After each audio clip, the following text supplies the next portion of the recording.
Welcome, everybody, to the Revolutions and Returns podcast. ROR investors, thank you for being here today. Today, we have a special guest with us, Marc Prine. Marc, can you introduce yourself and what your specialty is? I think it's going to be of particular concern to investors who are looking to do due diligence and evaluations and understand the dynamics of businesses that they are investing into. Marc? Yeah. No, thanks for having me, Daniel. I am an industrial organizational psychologist. My work is primarily in the space of private equity. When you think about portfolio value creation, right? Who's the best person to hire? Succession planning. We have a turnover problem, figure out what's wrong and fix it. But most of the time, I am coming in during the due diligence phase, right? You, as the investors, know that you're betting on the jockey as much as you're betting on the horse.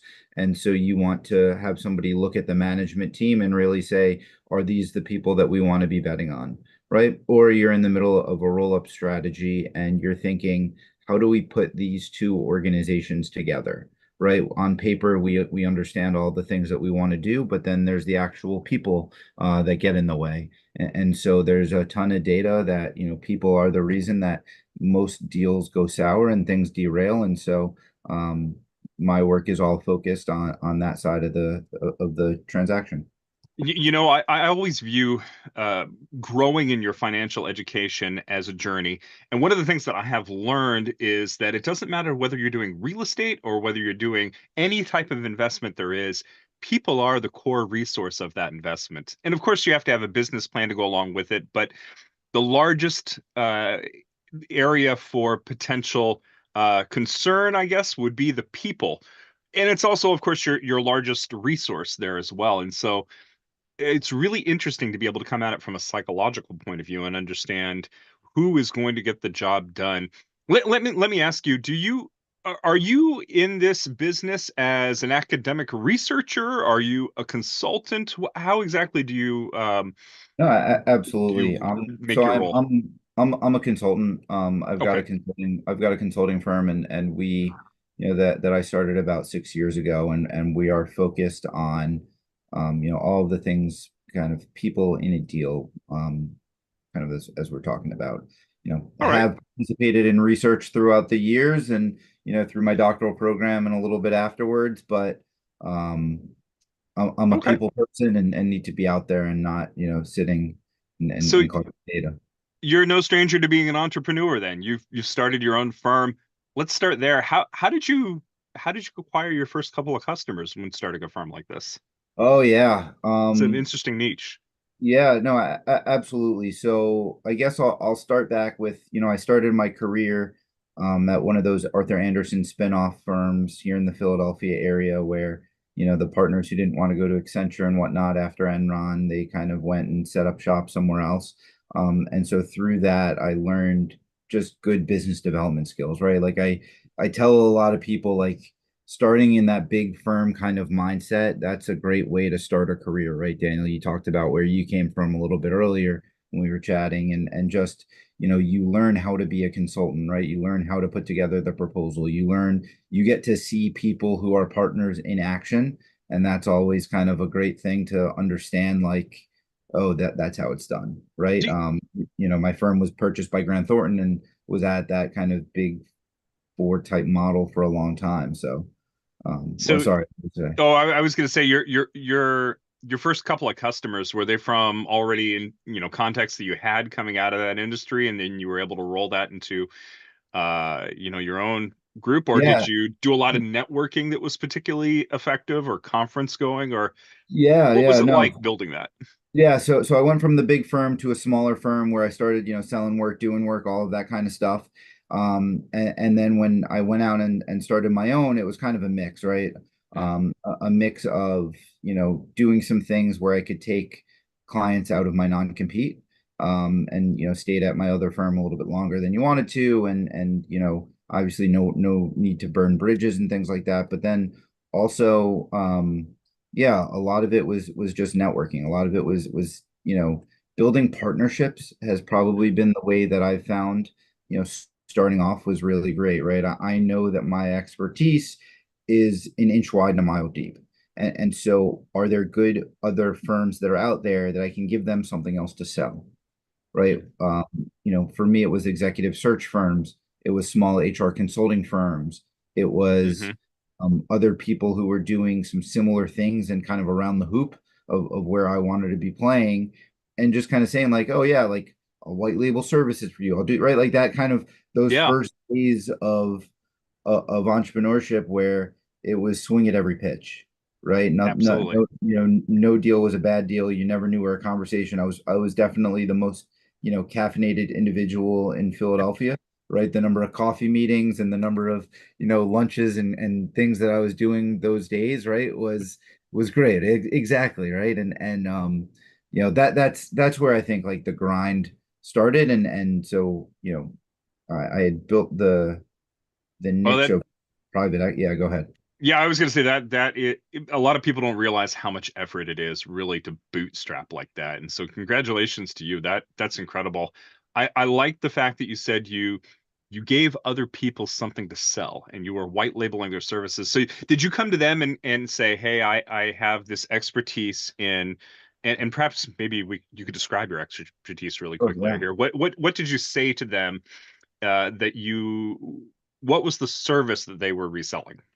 Yeah, absolutely. So, let's take executive search, for instance, Okay. right? And they are going up in a market where they're trying to be the boutique. A lot of the firms that I was talking to were trying to be, small regional boutiques, and they know that Heidrick & Struggles and Spencer Stewart and, their big Corn Ferry, they have teams of people like me, right? Hmm. And so they're going out there and they're finding the best people and they're selling their relationships. But sometimes there's that other service that these other firms offer where I'm able to say, hey, like you go out and find people, I'll help you put them through assessments and provide other objective data sources so that your clients are making great choices. And then on the back end of that, I debrief and help, you know, you know, that that person through the transition and the onboarding. And then for me, right, that's where some other things kind of lead into it. Hey, you've got these talent problems, you've got those talent problems. And that's where I can get involved in other things and always be involved and ingrained in their customers so that they've always got somebody who's got the eyes and ears in there. Do your services tend to focus on particular types of companies? Are you looking for like the smaller private equities, 3 million in EBITDA and under, or are you marketing to mid-range or large companies, or do the services apply across all of them? Yeah, so I'd say that the services are pretty agnostic. I tend to Okay. operate in the, you know, upper middle market and below, right? I'm not touching the KKRs or the Carlyles of the world. Most of my firms are, yeah, maybe $3 to $10 million in EBITDA is probably what they're looking at, maybe coming close to 100 million in revenue. What I'd say my sweet spot is, and what I really like is that inflection point of founder-led businesses and them knowing that they need help of the capital.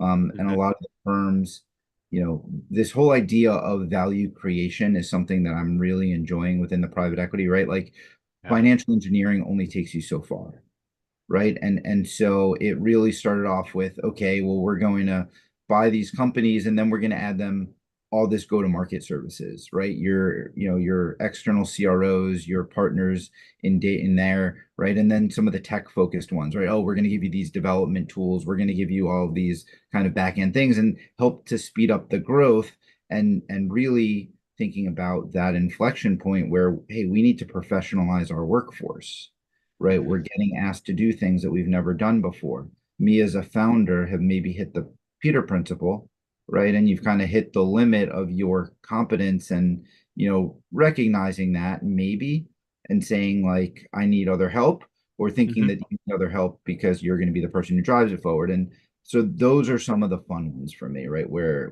you're really working with founders and assessing founders, not on what have you done right now, but where are you going, right? What do you need to do tomorrow? So are you primarily looking at the founders themselves, or are you helping them make hiring decisions? It's both, right? So, Okay. I'll kind of walk you through a kind of a Yeah, case yeah. study Let's take a here. case study and maybe specifically kind of take it from the point of view of not the founder of the company, but what would that founder say to an investor, and why should an investor be interested in you giving their services to the company? I Yeah, because I'm brought in primarily by the investor, right? My Mhm. clients are primarily the private equity funds who are going in and they're making the acquisitions. And as I mentioned earlier, right, they're like, okay, hey, can you go in and assess this team before we make any moves and start to really think about it, right? And so my process is I first, before I do anything, I meet with the deal team and the people who are making the investment, and I ask them like, what's your thesis? Right? What's your goal? Why are you interested in this company? What are your concerns? What are your thoughts? What are the things that you see this company going through over the lifetime of your hold period? Right? What are those kind of areas that you really want to focus on, right? And from there, I create a competency model of like these are the key behaviors that this leadership team is going to need to do in order to reach those goals, right? Because you put a CEO from one company into another, and they're going to fail because context is different, right? You take somebody who was a great developer at an Intel and you put them at Deloitte, and they might fail because of the business model, Mhm. right? You take somebody who's a great developer at Intel and you put them in a small startup, and they might fail because they don't have the support Yeah. that you have or the resources or right and so it's really understanding what is it for this deal and this position, like is it a roll-up strategy where that founder is going to need to go into every organization and sell the vision of this is why you should want to sell your company to me? Is it organic growth where they're going to really need to understand the various market levers and all of those adjacent markets, and hey, this is where we should build here, this is where we should build there, right? Like there's endless possibilities of really what the strategy could be. And so no two models that I develop are exactly the same, right? There are some things that tend to come up regularly, right? There are some things that research has shown really impacts CEOs, right? Can they build a team? Do they have a sense of urgency? Are they willing to admit problems and take feedback? Like that's always a big one for a founder that I'm looking at, right? Like this is the first time this person's going to have a boss for the in a long time, Yeah. being the investor of the board, right? Like Yep. how are they going to deal with that stuff? Are they Okay. going to, so it's understanding those things, and then it's putting together a package of personality, cognitive ability, behavioral interviewing, all of these different assessments, and really saying like, forget what has this person done, but can they do this in the future? Because that's the direction that you need to move them to. And then on the back end of that, you put them through the process, every member of the leadership team, and debrief the CEO on the back end of like, here's how you need to start steering the ship. Yeah, I think this is so fascinating. There's so many different avenues we can go down with this discussion. So let me try and put some guardrails and some context on it. Before I just start peppering you with questions. Yeah, yeah. But can we take a recent example? It doesn't, you obviously protect the privacy of the people that are there. Yep. But is there an example or kind of a scenario that you could walk us through where you came to them and the initial questions you asked them, I guess, are what are your vision, or walk us through something that happened that was recent that either was a good learning lesson or an ideal scenario. Yeah. So one of the more fun ones that I've done recently was an Italian race car driver gets in a crash. And when they go through the protocol and they put all the burn cream on him, it makes some of his acne go away. And he's like, huh, I've tried everything on the market. Why did this work? He happened to be married to a marketing executive at a major brand who Hmm. said, I could sell that. And Hmm. and so the two of them built this company that ended up being one of the best selling brands within their space, right? And they had Okay. grown incredibly big. They had done a lot of great things. And my investor was really looking at like, hey, they've grown really quickly. Like they're going to need to do a lot of like just good diet and exercise. They're bad financial controls. They don't have great supply chain. They don't have good, like all of that, just kind of basic Plumbing. Yeah, Yeah. yeah, exactly, right. I say diet and exercise because it's never the Ozempic, right? Like it's never sexy. It's just what you need to do, and we know that it works, right? Yep. Um, and so I'd done all of these assessments of the team, and what really found out was, the CEO, the founder, he loved ideas, big idea person, loved tinkering with new products and new formulation. He was a charismatic Italian race car driver who could sell, and he was Hmm. really Hmm. good at it, right? But one of the problems that they had was if you were not the founder of the business or married to the founder of the business, then you weren't actually an executive in the team, right? I Mm. uncovered that, they would have an executive team meeting, they would meet on a decision, and then around the dinner table, the founder and the founder's partner, they would go and They decide to change go. it. Exactly. Exactly. Okay. And so Yep. if you weren't at dinner that night, like you might have missed out on things, right? And there was all these other things that like it wasn't just what could this founder do? It was also like what is this founder like doing? Mm. Right? And where are they going to be, right? Their detail orientation and their rigor and process improvement. And so I sat down, so had a conversation and debriefed the deal team. We're like, hey, like he's not going to get you there, right? Like he plays a role, but he's not going to get you there.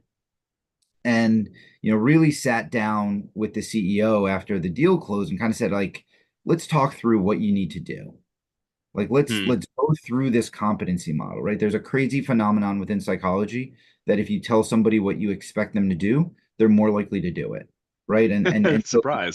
provide like this blunt, like here is what I measured you against because this is how it links back to that value creation plan, right? And here's what you as the leader are going to need to do.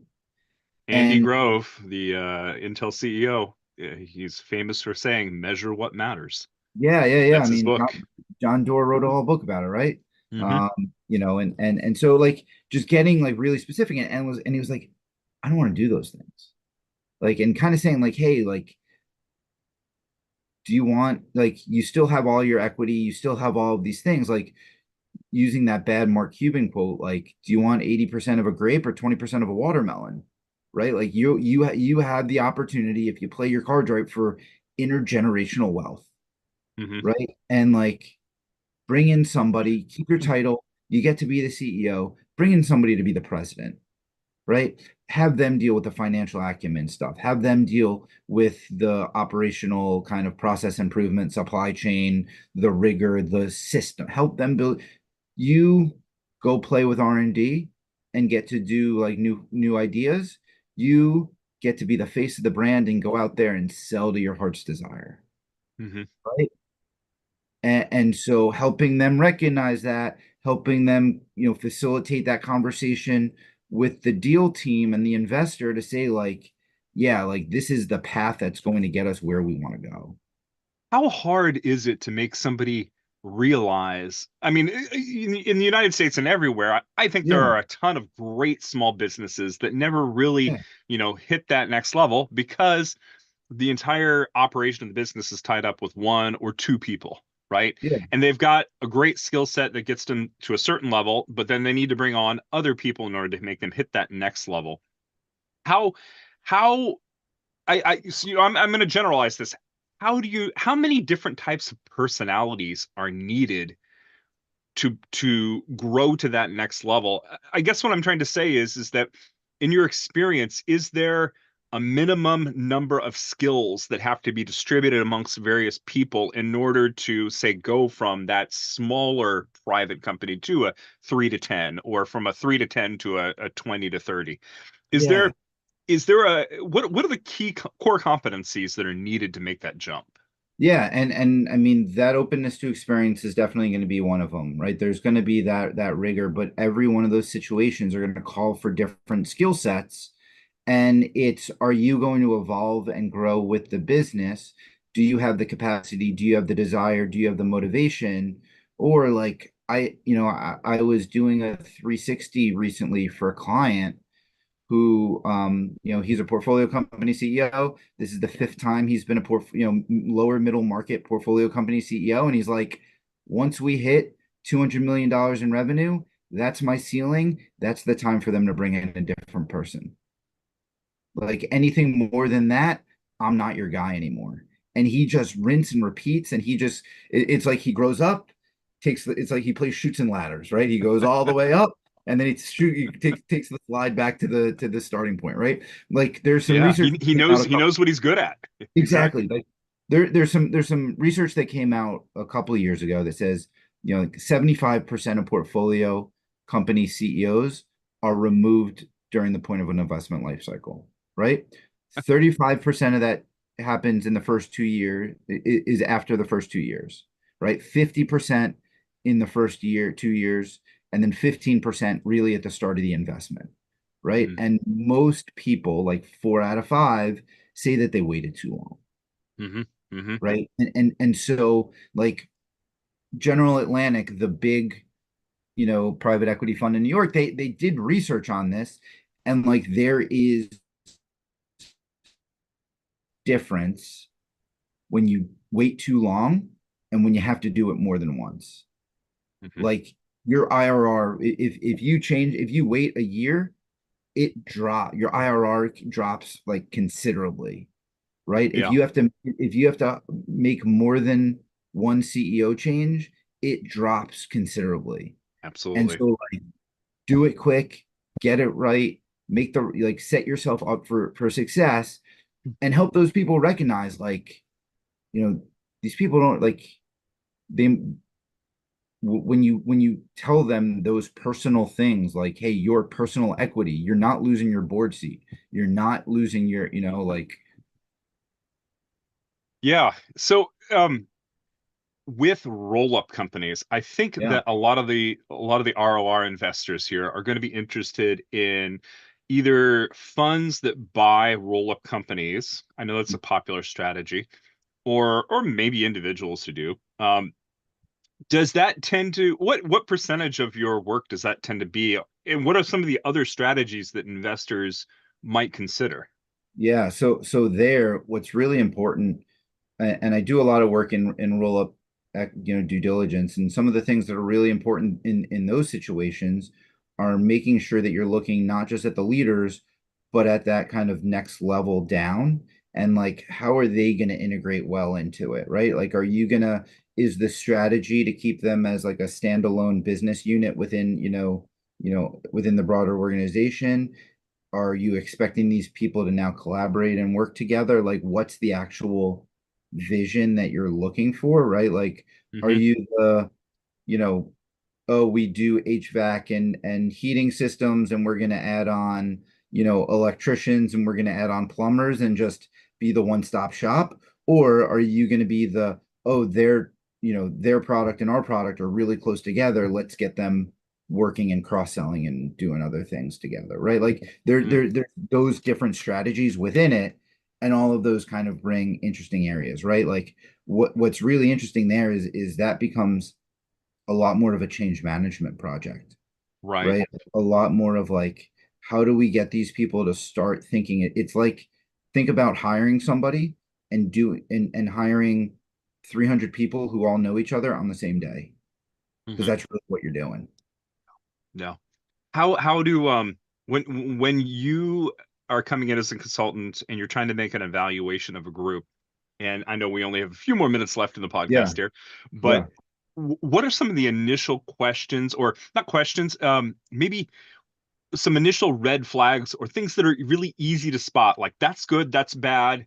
Yeah. Um, how do you, what are your first impressions generally like when you come into a situation? Yeah. So when I'm looking at some of those, what I want to know is my client buying a company, or are they buying a person? Mm, Right? Is that CEO, is that founder? Like if you take that person out of it, does everything else crumble?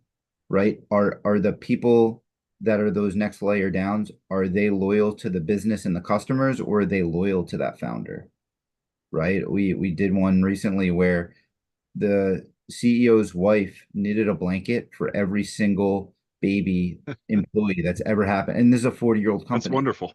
But And they are they were very, very, very loyal loyal to that group person. to that family, because it was Yeah. a family, right? Yeah. And so there's nothing wrong with that, and there's no really big problems with it. It's just, okay, well, when you make changes, if that family comes off as being slighted in any way, like you're going to start the rotation out the door.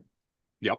And Yep. just, you know, again, So in that case, you're really talking about, are the people aligned, personalities. If when a company is purchased, oftentimes it's because one of the founders is exiting or yeah, a situation like that, and the company does need to be aligned so that it can execute without that person, obviously. yeah.